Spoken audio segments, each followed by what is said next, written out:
আজকের এই অডিওতে আমি আপনাদেরকে একটা ভূতের গল্প শোনাবো এবং এটাকে গল্প বলা ভুল, এটাকে বলা চলে একটা সত্যি ঘটনা।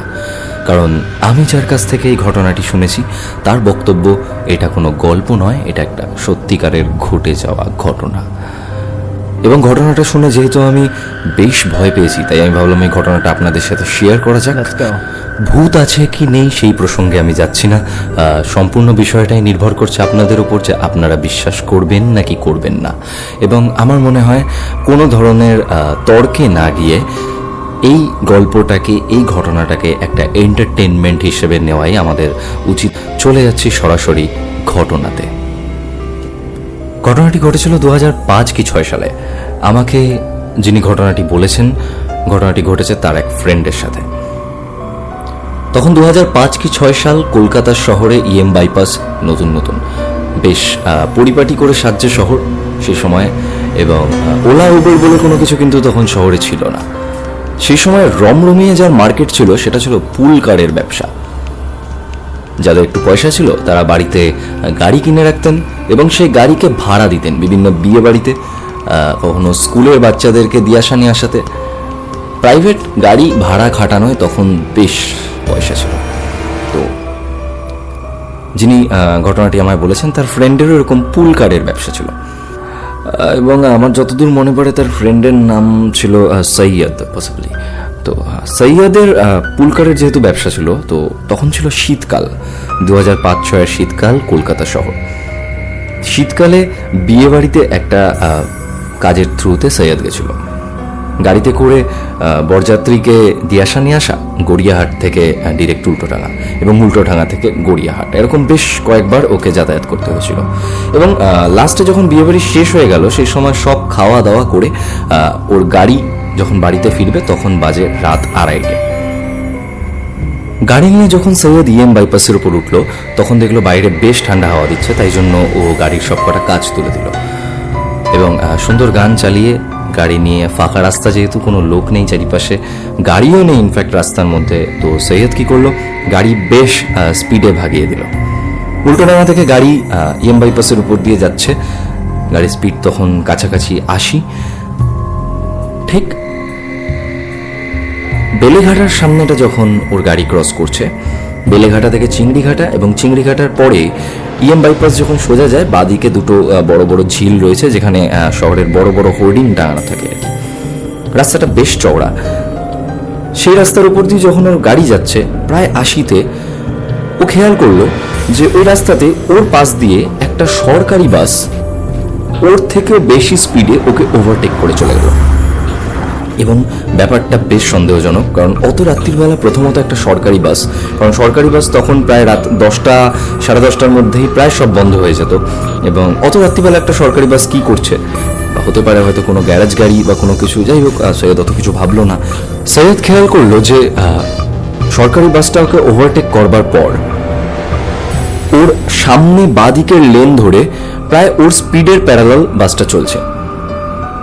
সৈয়দ সামনে সবই দেখতে পাচ্ছিল রাস্তা, এবং ওর বাঁদিকে একটু এগিয়ে সরকারি বাসটা চলছিল ওরই সমান স্পিডে প্রায়।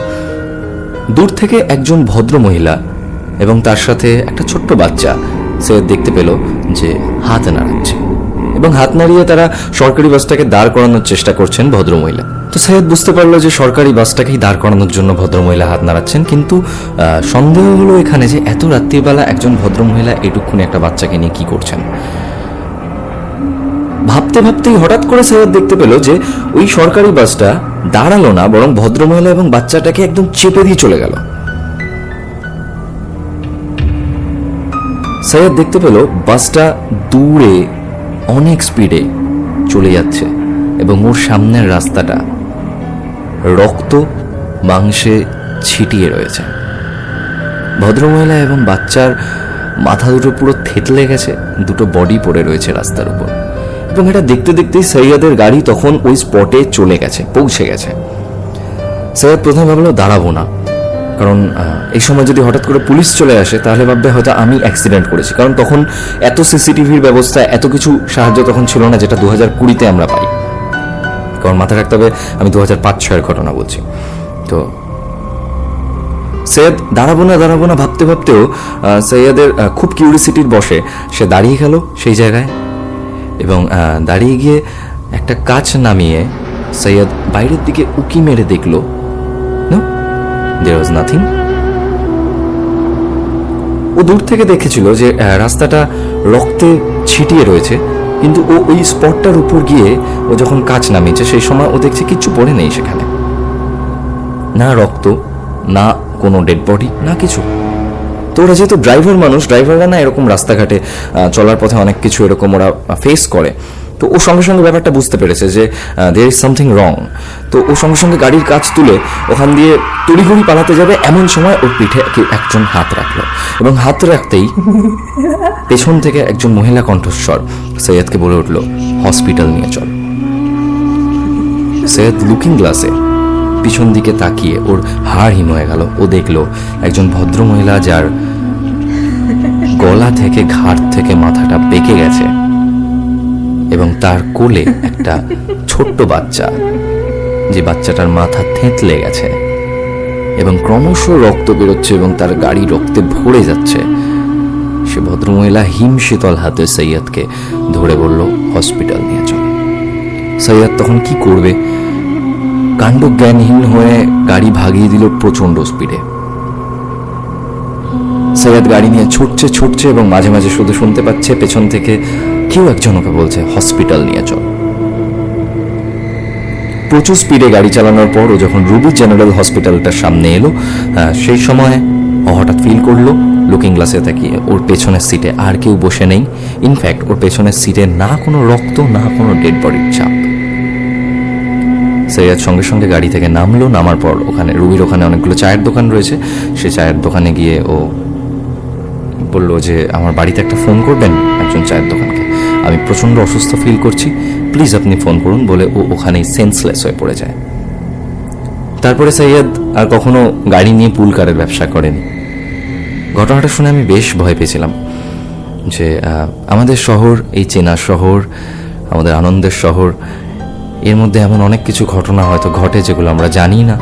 এমন ঘটনা অনেকে একা একা ফেস করেন যে ঘটনাগুলো হয়তো আমরা কোনোদিন কল্পনাও করতে পারি না যে এরকম ঘটনা হতে পারে।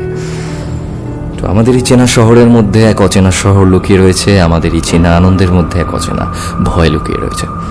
তো যাই হোক, কেমন লাগলো স্টোরিটা সেটা অবশ্যই কমেন্ট করে জানান। যদি আপনাদের মনে হয় যে ঘটনাটা সত্যি হতেই পারে তাহলে সেটাও কমেন্ট করে জানান। যদি আপনাদের মনে হয় যে না, এটা পুরোই একটা মিথ্যে ঘটনা হতে পারে, সাজানো ঘটনা হতে পারে, তাহলে সেটাও জানান। কারণ সত্যি কথা বলতে আমি নিজে তো ফেস করিনি, আমি শুনেছি একজনের কাছে ঘটনাটা এবং আমার মনে হয়েছে আপনাদেরকে শোনাই ঘটনাটা। তো আপনাদের কি মনে হয় সেটা কমেন্ট করে জানান।